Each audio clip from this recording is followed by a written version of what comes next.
notre second message de ce jour, on va baisser la tête, on va prier le Seigneur et recommander sa parole dans les mains du Seigneur. Demander à ce qu'il nous parle ce midi, on n'est pas encore midi, et demander à ce que le Saint-Esprit nous parle et qu'il nous donne la compréhension de tout ce qu'il voudrait que nous recevons de lui. Prions le Seigneur notre Dieu. Éternel, nous te rendons grâce. Nous bénissons ton nom pour ta parole que tu nous envoies. Ta parole qui est source de vie. Ta parole qui est vie et esprit. Qui nous restaure, qui nous encourage, qui nous donne vraiment de quoi vivre selon ta volonté. Donne-nous la compréhension de ta parole. Édifie-nous notre Dieu.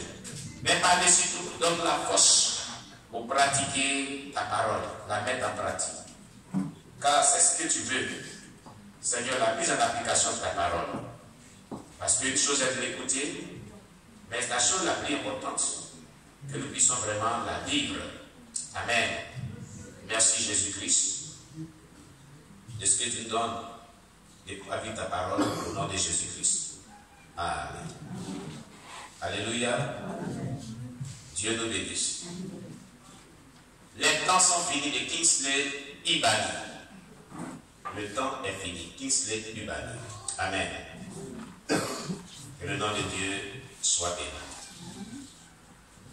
Suite de ce merveilleux récit d'expérience du ciel et d'enfer, édifiant de Kingsley Ibani.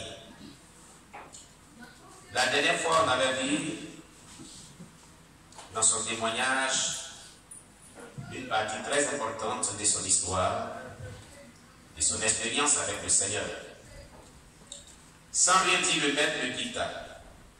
M'ayant regardé pendant un long moment, Jésus-Christ n'a même pas prononcé un seul mot à mon intention. Au contraire, il me tourna le dos et quitta ma maison. Et à cause de cela, j'avais tellement eu peur que je me suis mis à demander la miséricorde.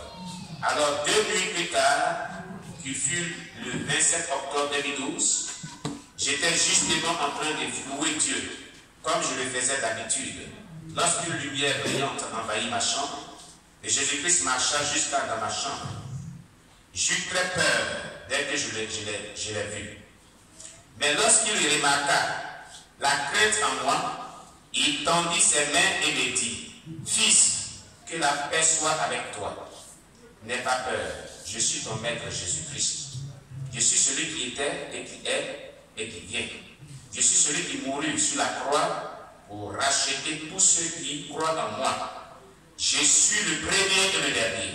Je suis l'alpha et l'oméga. Je suis le propriétaire de ton âme, l'auteur et le consommateur de ta foi.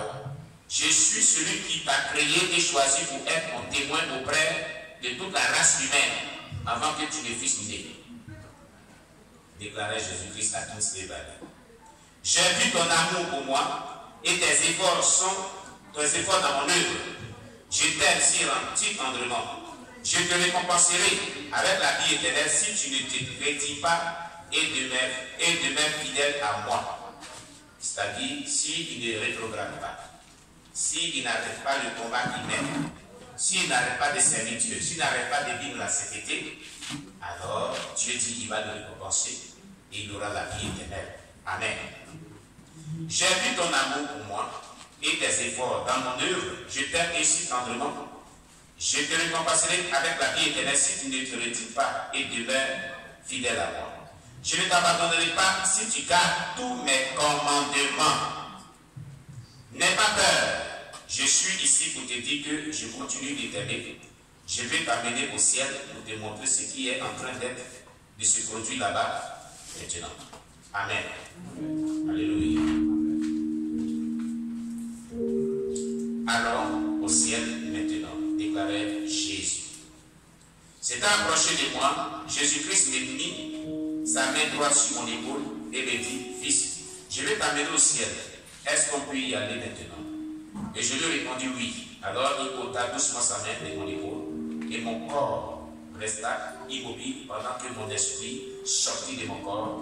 Je suis me saisis par la poignée et par le poignet